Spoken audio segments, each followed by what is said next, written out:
हमारे खुदावंद यीशु की अंजील मुक़द्दस यूहन्ना के मुताबिक उसका 13वां बाब 21 से 33 और 36 से 38 आयत तक। उस वक्त यीशु अपने शागिर्दों के साथ बैठा हुआ ये कहकर रूह में घबराया और गवाही देकर बोला, मैं तुमसे सच सच कहता हूँ कि तुम में से एक मुझे पकड़वाएगा।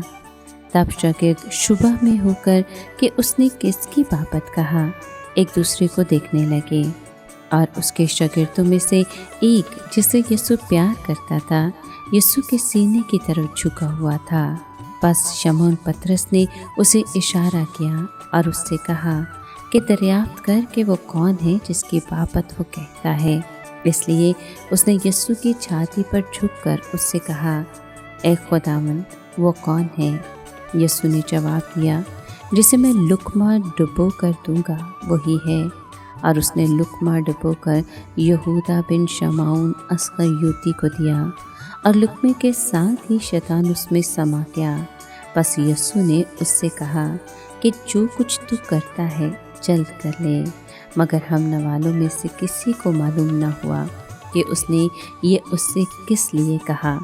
मगर बास ने गुमान किया कि चूँकि यहूदा के पास थैली थी, यीशु ने उससे ये कहा है कि जो कुछ हमको ईद के लिए दरकार है मोल ले, या ये कि मुहताजों को कुछ दे। बस वो लुकमा लेकर फी अलफुर बाहर चला गया और रात का वक्त था। जब वो बाहर चला गया तो यीशु ने कहा कि अब इब्नी इंसान ने जलाल पाया है और खुदा ने उसमें जलाल पाया है, और जब कि खुदा ने उसमें जलाल पाया है तो खुदा उसे भी अपने में जलाल देगा, बल्कि उसे फील फूर जलाल देगा।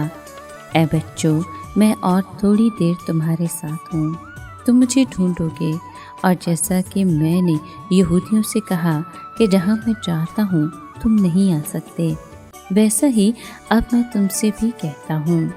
शमौन पतरस ने उससे कहा, ए खुदावंद, तू कहाँ जाता है?